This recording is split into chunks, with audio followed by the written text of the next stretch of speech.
Hi everybody, welcome back to my channel. So in today's video, I thought about sharing with you all what I have read for 2019 as well as what I am currently reading. Some of these books were definitely from the library, so I do not have an actual physical copy with me, but I will do my best to wrap up the synopsis without giving too much information about what the book is, and you can go check it out for yourself.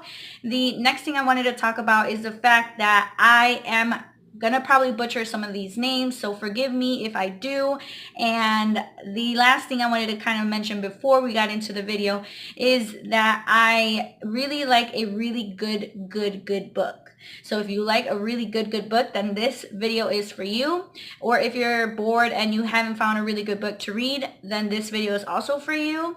If your interest is romance books, self-help books, as well as books of encouragement slash finances, then definitely keep watching. So the first book that I read was What I Know for Sure by Oprah Winfrey. What I really enjoyed about this book is that it was full of so much wisdom and just so much passion, so much just encouragement and motivation for your own self as an individual, reading through the memoir of Oprah Winfrey before she was Oprah Winfrey and even when she first started being Oprah Winfrey and had the Oprah Winfrey Show. I really enjoyed just kind of walking through her life and seeing it the way that she sees it, as well as just being encouraged by her life story and her childhood. There is some trigger warnings about rape and such like that. So if you have a hard time with rape or abuse books, or even rape or abuse mentioning, then this book might not be for you. But I really enjoyed it and I thought that it was worth the read. It was definitely a page turner for me.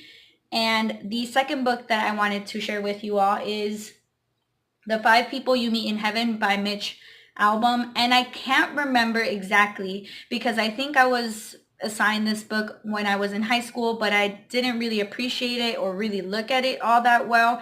But now that I'm older, I was able to go back and I really wanted to reread it.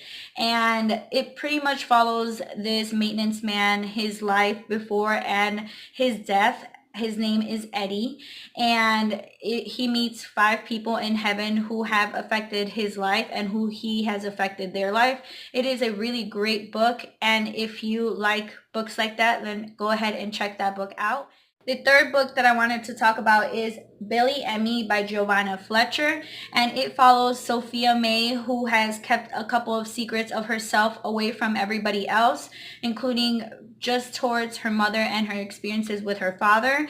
And there is this other guy named Billy, and he is an actress who's trying to get this role of replaying Pride and Prejudice as Darcy, and they kind of collide and meet together at a tea shop. It is a very cute, adorable, quaint, but also very interesting way of introducing a very typical regular girl with an actor who is famous, who is well known, and they kind of clash, fall in love, and you get to see the effects of it all in both of their lives. The fourth book that I read was The New Earth by Eckhart Tolle. And what I liked about this book, which was a very challenging book for me because I had to reread, there was just full of so much information and knowledge and trying to gather everything, but I enjoyed reading really mostly about the ego and how we are as people in a society and how sometimes we don't check our own selves, but when we use words like I and me and mine, we're really not really conveying who we really are within inside of us, but more so what society has told us to do, what society has told us to be, and what we think that others want us to be. So this was a very good, in-depth, critical, far advanced book for me. I had to reread it a few times just to understand everything, but I really did enjoy it. It was more of a slow reading kind of pace for me, but I did get through it and I did take a lot of takeaways out of it, of just really being true to yourself. The fifth book that I read was a romance book, and it's called The Kiss Quotient by Hoang. And what I really liked about this book is that it was a big romance book. The main characters were Stella and Michael, and Stella is a 30-year-old woman who has autism, but Michael doesn't know it.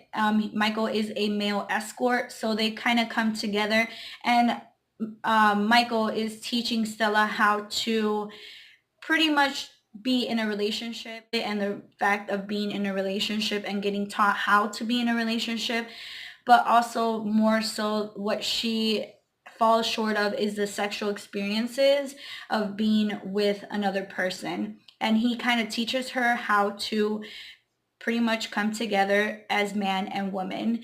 And it is a very steamy book. It is a page turner. I read it in one day. So if you really enjoy books like that, then definitely check that book out.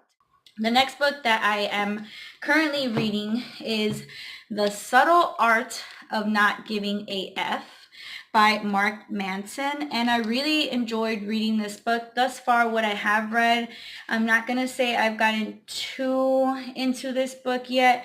As far as like the depth of it all, I've only gotten it up to page 45 because there was another book that kind of took my attention, and it is a romance book, which I did finish in a day. I will share that book with you all in a minute. But what I've liked about this book is the stories that it tells, and how every single story has a life lesson in a way, but just really not giving a pretty much F about anything and what anybody says. I really like this portion that talked about pain and how people have a hard time with actual physical pain and suffering. So one of my favorite passages in the book is, people want an amazing physique, but you don't end up with one unless you legitimately appreciate the pain and physical stress that comes along with living inside a gym for hour upon hour, unless you love calculating and calibrating the food you eat, planning your life out in tiny plate-sized portions. People want to start their own business, but you don't end up a successful entrepreneur unless you find a way to appreciate the risk, the uncertainty, the repeated failures, the insane hours devoted to something that may earn absolutely nothing. People want a partner, a spouse, but you don't end up attracting someone amazing without appreciating the emotional turbulence that comes with weathering rejections, building the sexual tension that never gets released, and staring blankly at a phone that never rings. It's part of the game of love. You can't win if you don't play. What determines your success isn't what do you want to enjoy. The relevant question is, what pain do you want to sustain? That was probably one of my favorite parts thus far that I've read. The next book that I wanted to talk about is You Are a Badass at Making Money by Jen Sincero.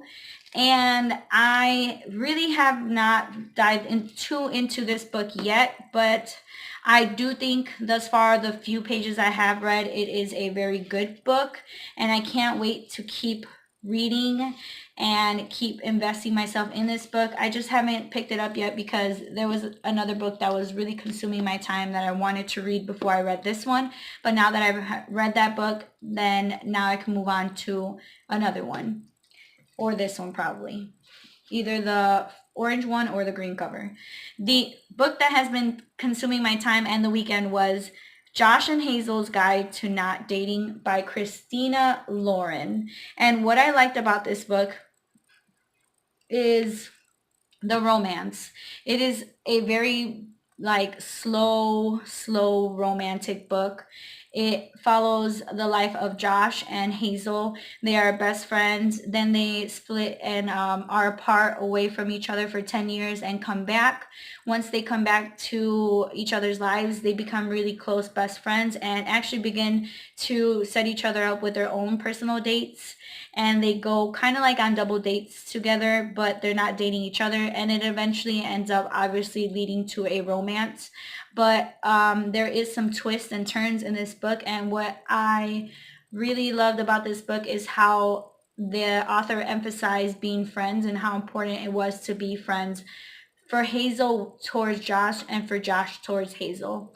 So this book is a great book. I really enjoyed it. I read it in one day and it was a page turner for me. The next book that I'm kind of reading thus far that I really, really enjoy is Fragile Like Us. And this is a friendship book, but it's a little bit of romance too thus far, what I'm kind of getting the vibe of.